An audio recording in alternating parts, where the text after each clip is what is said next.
असम, केरल और पुडुचेरी में हुए विधानसभा चुनाव 2026 में रिकॉर्ड मतदान ने सियासी हलकों में हलचल तेज कर दी है, जिसके बाद केंद्रीय चुनाव आयोग ने इस चुनाव को ऐतिहासिक बताया है। मुख्य चुनाव आयुक्त ज्ञानेश कुमार ने इसे लोकतंत्र में लोगों की भागीदारी का मजबूत उदाहरण बताया। चुनाव आयोग के अनुसार असम में 85.38% मतदान हुआ, जो अब तक का सबसे ज्यादा है। पुडुचेरी में भी 89.83% वोटिंग दर्ज की गई, जबकि केरल में 78.03% मतदान हुआ है। खास बात ये रही कि असम और केरल में महिला मतदाताओं की भागीदारी पुरुषों से अधिक रही है। वहीं दूसरी तरफ असम के मुख्यमंत्री हिमंत बिस्वा शर्मा ने अमर उजाला के साथ इंटरव्यू में राज्य के चुनाव और मतदान समेत कई अहम मुद्दों पर चर्चा की। उन्होंने कहा कि इस बार असम में मतदान प्रतिशत काफी अधिक रहा है, जो लोकतंत्र के लिए अच्छा संकेत है। सीएम ने यह भी कहा कि सुबह तक इसमें 1-2% का और इजाफा हो सकता है। असम विधानसभा चुनाव में 85% से ज्यादा मतदान हुआ है। सीएम शर्मा ने कहा कि इस बार हमारे असमिया लोगों ने खूब वोट दिया। पहले बांग्लादेश से आए हुए हमारे मुस्लिम मतदाता ज्यादा वोट करते थे, लेकिन इस बार असम के मूल निवासियों ने 90 से 92% तक वोट किया है। इसी से फर्क पड़ा और मतदान प्रतिशत में बढ़ोतरी हुई। ये लोकतंत्र के लिए अच्छा है।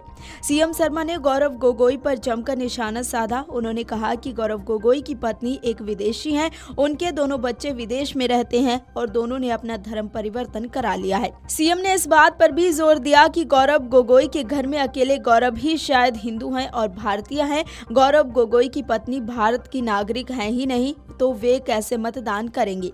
कांग्रेस नेता पवन खेड़ा से संबंधित सवाल पर सीएम शर्मा ने दो टूक अंदाज में पवन खेड़ा को चेतावनी दी। शर्मा ने कहा कि खेड़ा ने फर्जी कागजात बनाकर उनकी पत्नी पर आरोप लगाए और पवन खेड़ा अपने जीवन का लंबा समय असम में ही बिताने वाले हैं। असम में यूसीसी लागू करने के सवाल पर शर्मा ने कहा कि हम अपने एजेंडे पर लगातार काम कर रहे हैं। अगर नई सरकार आती है तो उनका अलग एजेंडा होगा।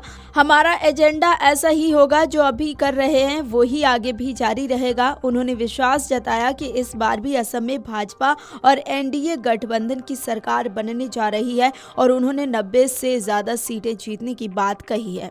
बता दें कि कांग्रेस अध्यक्ष मल्लिकार्जुन खड़गे के बयान पर असम सीएम ने कहा कि खड़गे ने अपने बयान में लोगों को हिंसा के लिए भड़काया और उनके जैसे नेता के लिए ये शोभा नहीं देता। दरअसल खड़गे ने हाल ही में असम में चुनाव प्रचार के दौरान एक कार्यक्रम में अपने संबोधन में भाजपा और आरएसएस की तुलना जहरीले सांप से कर दी थी। उन्होंने कहा कि अगर आप नमाज पढ़ रहे हैं और वहां से जहरीला सांप गुजरता है तो कुरान भी नमाज रोक कर सांप को मारने की अनुमति देता है। खड़गे ने कहा कि ये जहरीला सांप भाजपा और आरएसएस हैं और अगर आप इन्हें नहीं मारेंगे तो आप जिंदा नहीं बचेंगे। खड़गे के इस भाषण को नफरती बताते हुए भाजपा और आरएसएस ने पुलिस में इसकी शिकायत दर्ज कराई है। भाजपा ने चुनाव आयोग से भी इसकी शिकायत की है।